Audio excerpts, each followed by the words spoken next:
ስሙ በተለይ የኢትዮጵያን ፖለቲካ ነገር ለሚያውቁ በአፍታ አንድ ገጽታ የሚስል መጠሪያ ነው። በቅርበት የሚያውቁት ለመመራመር ዝግጁ፣ ጠያቂ፣ ሆድ ሊያሻክር የሚችልን ከባድ ነገር ጭምር በቅንነት የሚያይ፣ ቁጣን የማያውቅ ይልቁን ትዕግስተኛና ሰውን አዳማጭ ነው ይሉታል። ብዙ እጆች ባረፉበት የኢትዮጵያ ፖለቲካ የእርሱም ድርሻ ላቅ ያለ ነው።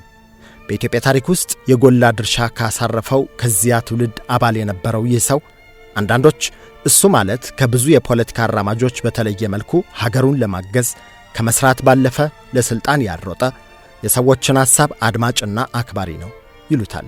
ሌሎች ደግሞ ከብሔር አቀንቃኝነት ጋር አያይዘው ስሙን ያነሱታል። ኃይሌ ፊዳ።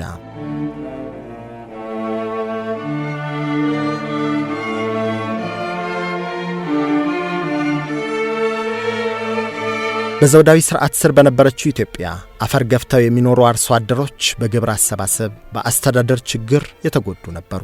ከነዚህ ከሚያመርቱት አብዛኛውን ለግብር ከፍለው እጅግ ያነሰችውን ብቻ ለቤተሰብ ቀለብ ከሚያውሉ አርሶ አደሮች አንዱ የቦቂ ከተማ ነዋሪው ኦቦ ፊዳ ናቸው።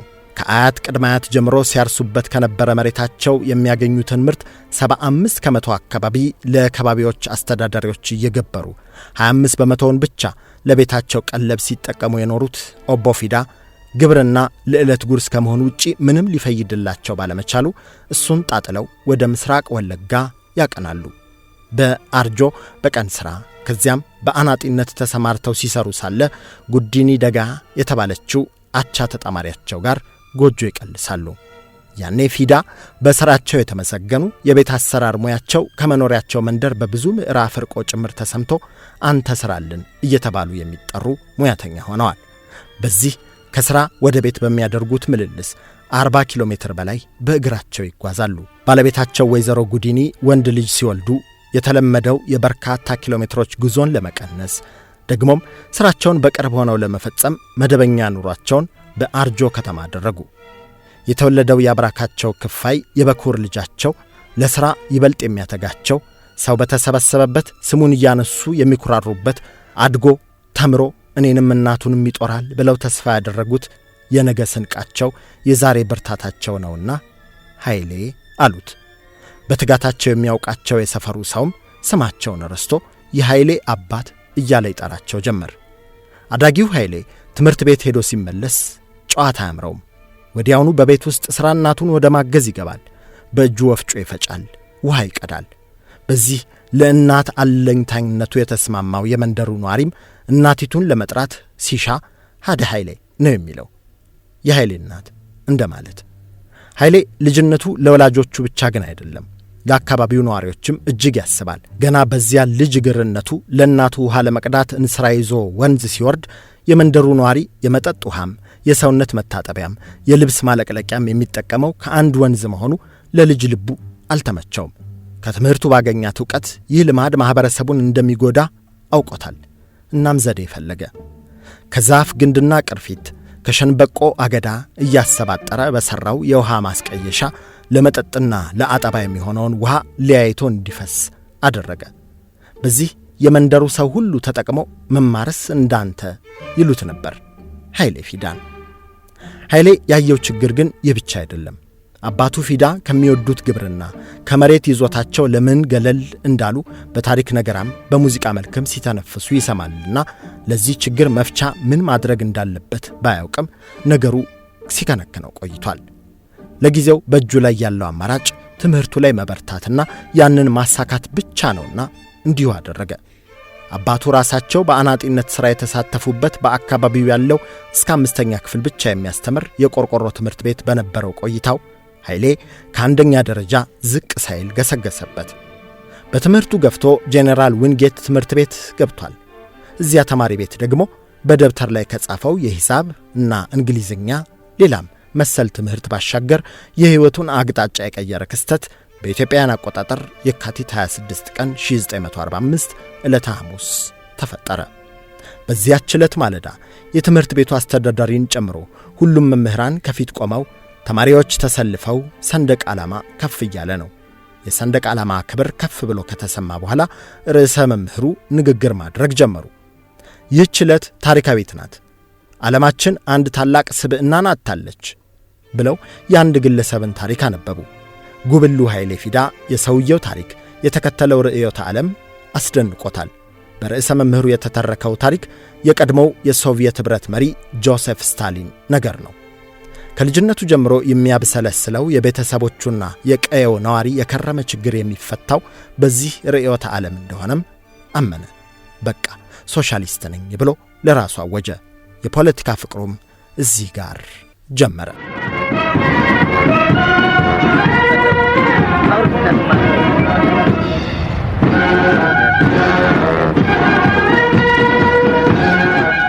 በትምህርት ቤት ውስጥ የነበሩ መጻሕፍትን እስከ መጨረስ የደረሰ የንባብ ፍቅሩን ያዩ ሁሉ የት ይደርስ ያሉለት ኃይሌ ፊዳ ሁሉም ሰው ሊወዳጀው የሚጓጓለት ጨዋና አስተዋይ ወጣት ነበር። የ12ኛ ክፍል ትምህርቱን በከፍተኛ ነጥብና ማዕረግ ሲያጠናቅቅ ባልተለመደ ሁናቴ ወደ ዩኒቨርሲቲ ከመግባት ይልቅ ወደ ሥራ እንዲሰማራ ዕድል ተሰጠው። መምህርነት ግን ብዙ አልቆየበትም። ወደ ትምህርቱ ዓለም ሲመለስ አንድ ለእናቱ የነበረው ዩኒቨርሲቲ ኮሌጅን ተቀላቅሎ ጂኦሎጂ ያጠና። በልዩ ማዕረግም ተመረቀ። ይህን ብሩህ አእምሮ መልቀቅ ያልወደደው የዩኒቨርሲቲው አስተዳደር የጂኦሎጂና የፊዚክስ መምህር አድርጎ ቀጠረው። ከእርሱ ዕውቀት ለመቅሰም የተሰለፉት ተማሪዎቹ ቀርቶ የግቢው አንጋፋ ምሁራን ጭምር ኃይሌ ፊዳ በፊዚክስና በጂኦሎጂ የያዘውን ዕውቀትን በሁለገብ ደረጃ ለማሰስ ያለውን ዝግጁነት እያዩ የልጅ የኢትዮጵያ የነገዋ ትልቁ የምርምር ሰው እንደሚሆን አመኑ። ይህን እምነት ካሳደሩት አንዱ የሆኑት በወቅቱ የአዲስ አበባ ዩኒቨርሲቲ ፕሬዝዳንት ልጅ ካሳ ወልደ ማርያም ኃይሌ ፊዳን በጂኦሎጂ ተጨማሪ ዕውቀት እንዲቀስም ለከፍተኛ ትምህርት ወደ ውጭ ሀገር ላኩት። እርሱ ግን ሀገሬ አሁን ያለችበት ችግር በህዋ ምርምር ወይም የከርሰ ምድር ጥናት ሳይሆን አስተዳደራዊ ጉድለት ስለሆነ ወደ ፖለቲካ ፍልስፍና ባዞር ይሻለኛል ብሎ ወደ ፖለቲካ ፍልስፍና አደላ። ብዙ ጊዜውንም የተማሪዎች የለውጥ እንቅስቃሴን ማደራጀት ላይ ያሳልፍ ነበር። የማርክሲስት ሌኒኒስት ፍልስፍናን በተለይም የሶቪየት ኅብረትና የቻይና ፍልስፍናን በጥልቀት ከመመርመር ባለፈ ፍልስፍናውን ከሀገሩ ተጨባጭ ሁኔታ ጋር እያገናኘ ሰፊ ጥናት ሲያደርግ የቆየው ኃይሌ የማኦ ዜቱንግ ፍልስፍናን ለኢትዮጵያ ተጨባጭ ሁኔታ ይበልጥ ቅርብ እንደሆነ ተሰምቶታል። ሀገሬ ኢትዮጵያ ልክ እንደ ቻይና ገናና፣ ተደማጭ፣ የተከበረች መሆን አለባት ብሎ ተመኘ። ሀገሩ ኢትዮጵያ ከፍታዋን አስጠብቃ ስትበር ከጎረቤቶቿም ጋር በሰላም የምትኖር እንድትሆን ያለም ነበር። አብረውት የነበሩ የያኔ የትግል ጓዶቹ፣ የቅርብ ወዳጆቹ እንደሚናገሩለት ኃይሌ ፊዳ የትኛውንም ሐሳብ ለማዳመጥ ዝግጁ የነበረ ሰው ነው። ለዚህ ማሳያው ደግሞ የኢትዮጵያ አብዮት ነበር።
ዘውዳዊው ስርዓትን ያፈረሰው የ1966 አብዮት ፈንድቶ ጊዜያዊ ወታደራዊ አስተዳደር ስልጣን መያዙን ተከትሎ የንጉሱ ባለስልጣናት የነበሩ 60 ጉምቱ ዜጎች ያለ ፍርድ ቤት ትዕዛዝ ሲረሸኑ፣ ወታደራዊ መሪዎቹ እርስ በርሳቸው ጭምር ሲገዳደሉ ያዩ ለፖለቲካ ቅርብ የሆኑት ወታደሮቹ የፖለቲካ ዕውቀት የላቸውም ይወገዱ በሚል በተቃዋሚነት ሲሰለፉ፣ ብዙዎች የራሳቸውን ነፍስ ለማዳን ሲሸሹ፣ ኃይሌ ፊዳ ግን ከእኒህ ሁሉ በተቃራኒ ቆመ።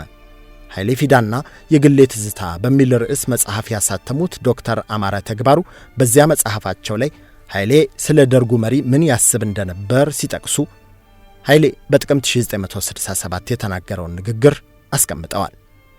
የደርጉ ተቀዳሚ ምክትል ሊቀመንበር ሻለቃ መንግስቱ ኃይለማርያም በአገር ፍቅር መንፈስ የተቃጠለ መኮንን ለመሆኑ ጥርጥር የለውም።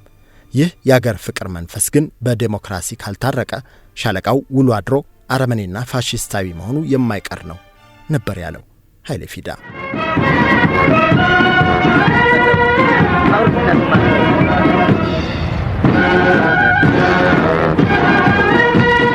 ከኩዮቹም ሆነ ከብዙዎቹ የወቅቱ የፖለቲካ ተዋንያን የላቀ ግንዛቤ ቢኖረውም እኔ ስልጣን ሊያዝ ከፊት ልቅደም የሚል ባህሪ እንደሌለበት የሚናገሩለት የቅርብ ሰዎቹ ለዚያም የደርግ መንግስትን ከመቃወም ወደ ተቃርኖ ትግል ከማድላት ይልቅ ለምን ቀርበን አብረናቸው አንሰራም የሚል አቋም መያዙን እንደማሳያ ይጠቅሳሉ። በውጤቱም ብዙ የደርጉን ባለስልጣናት ጭምር የርዕዮተ ዓለምና የፖለቲካ ዕውቀት ማስጨበጡን የቀድሞው ፕሬዝዳንት ኮሎኔል መንግስቱ ኃይለማርያም ጭምር መስክረዋል። ከደርግ መንግስት ጋር አብሮ የመስራት ቀና የማሰብ ፖለቲካዊ መንገዱ ግን ወቀሳም አሰንዝሮበታል። ሌላኛው የኃይሌ ፊዳ አስገራሚ ማንነት ደግሞ የሚገለጠው እዚህ ጋር ነው። ይህ ኃይሌ ፊዳ ደርግ ነው የሚል ስሞታን ለማስተባበል በወቅቱ የመኢሶን ፓርቲ ልሳን በነበረችው አዲስ ፋና የተሰኘች ጥራዝ ላይ የኃይሌ ፊዳን ማንነት የሚገልጥ ቃለ መጠይቅ እንዲወጣ ከፓርቲው አባላት ጥያቄ ለኃይሌ ፊዳ ቀረበለት። ኃይሌ ይህን ጥያቄ ውድቅ አደረገ። ለምን ሲባልም የዶክተር አማረ ተግባሩ ኃይሌ ፊዳና የግሌ ትዝታ መጽሐፍ ገጽ 10 ላይ ይሰፍሯል። እኔ ማንም አይደለሁም፣ ይህ ነው ብዬ የምለው የህይወት ታሪክም የለኝም። ካሁኑ አንዳችንን እያነሳን መሪዎቻችን ይህን ይመስላሉ እያልን ማስተዋወቅ ግለሰብ አምልኮ መኮትኮት ጋር የሚመሳሰልና በበኩሌ የሚያስደስተኝ ስላልሆነ የማልገባበት ጉዳይ ነው። የደርግ አባላት ትላንት መርጠው ያስቀመጡትን ኮሎኔል መንግስቱን ከዕውቀትና ተሞክሮ በላይ በመገንባት የያዙትን የግለሰብ አምልኮ ኮሎኔሉም አምነውበት አምልኮ ፈጣሪዎቹም አምነውበት በመጨረሻ ወደሚያስፈራ አቅጣጫ መሄዱ ይታየኛል ሲል ነበር ምክንያቱን ያስረዳው። ኃይሌ በመበቃቀል የተመሰረተ የፖለቲካ ትግል እንደማይስማማው የሚያስረዳ አንድ አጋጣሚን እንጥቀስ። በወቅቱ አንድ የመኢሶን አባል በተቃርኖ በቆመ ድርጅት ተተኩሶበት መገደሉን ተከትሎ የመኢሶን አባላት የመልስ ምት ለመሰንዘር ሲሰናዱ ሳለ ኃይሌ ፊዳ እንዲህ አለ። ኃይሌ ፊዳና የግሌ ትዝታ ገጽ 135 ላይ ይህ ታሪክ ሰፍሯል። ለዚህ ምላሹ በቀል አይደለም። ይህማ እነሱን መሆን ነው ጓዶች። እንዲህማ ሊሆን አይችልም። ድርጅታችንን ማጠናከርና ከተመሳሳይ ጥቃት መጠበቅ የምንችለው አቋማችን በአብዛኛው ኢትዮጵያዊ ተራማጅ ወጣትና ባለማወቅና በመከፋት ለዚህ ቡድን ድጋፍና መጠጊያ በሚሰጠው ወገን ዘንድ ተቀባይነት ሲኖረው ብቻ ነው ነበር ያለው ኃይሌ።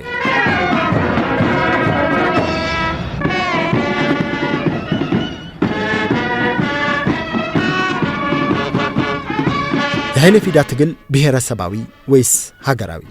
ይህ በእርሱ ላይ ከሚነሱ ጥያቄዎች ምናልባትም ዋነኛው ሳይሆን አይቀርም። ብሔርተኛ ነው ባዮች በአንድ ወገን፣ በተለይም የቁቤ ጽሑፍ በላቲን እንዲሆን ያደረገው እርሱ ነው፣ ዓላማውም የአንድን ብሔር የበላይነት ማምጣት ነው ሲሉ ይከሱታል።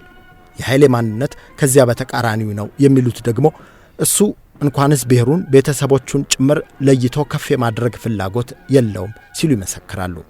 ኃይሌ በውጭ ሀገር ተምሮ የመምህርነት ሥራም ጀምሮ ደህና ደሞዝ ያገኝ በነበረበት ወቅት አንድ ሰሞን ወደ ሀገሩ ይመጣል። ቤተሰቦቹን ለመጠየቅ ወደ ገጠር ሲወርድም ወላጆቹ ቤት ይገባል።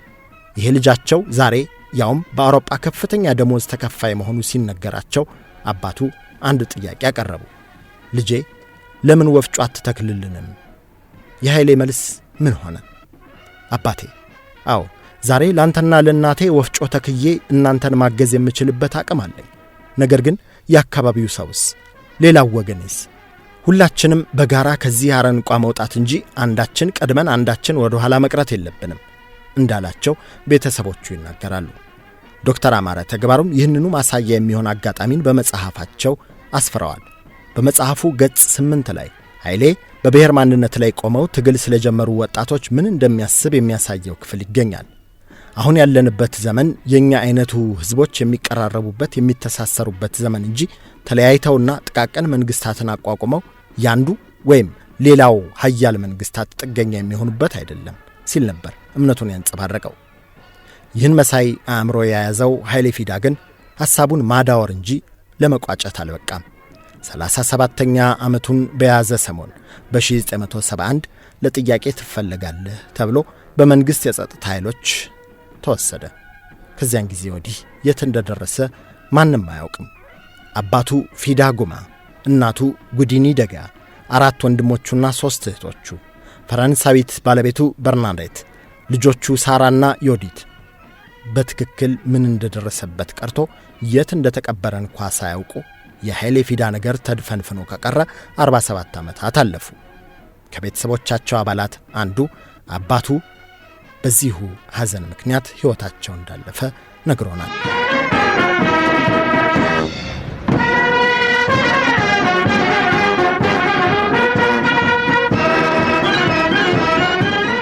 ለዚህ ጽሑፍ የኃይሌ ፊዳ ወንድም የሆኑት አቶ ሲሳይ ፊዳ ልጅ አሸናፊ ሲሳይ ጋር የተደረገ ቃለ ምልልስ የዶክተር አማረ ተግባሩ ኃይሌ ፊዳና የግሌ ትዝታ የተሰኘ መጽሐፍን በዋቢነት ተጠቅመናል።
Oscar,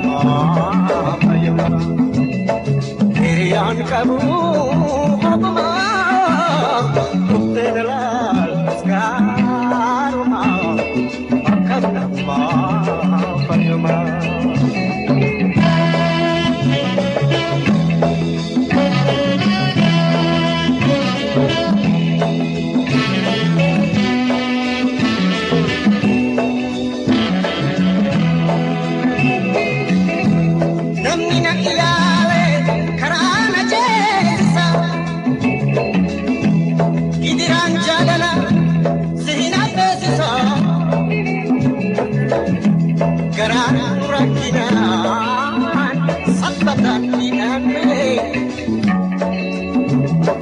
Wakapona kalal pero sine nakapna ma payuma tere an kabu hopma toftenala skaruma wakapna ma payuma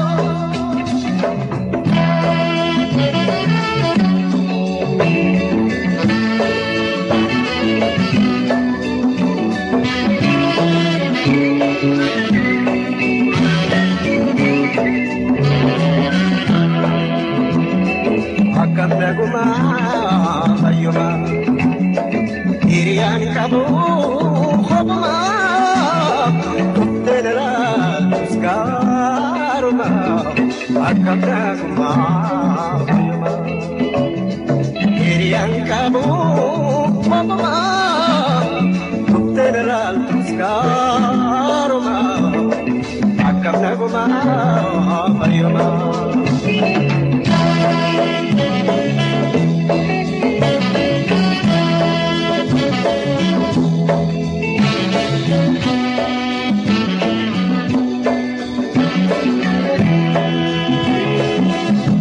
Bakayati jirtu kalbi tona yade Numanchi samale ripi nagide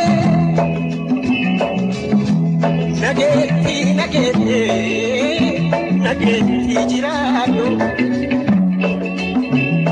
Ya tokko dhufe hammas jedhuun gadhoo akkana guma fayyuma hiriyaan qaboo hopuma dhufteera laaltus gaaruma akkana guma fayyuma.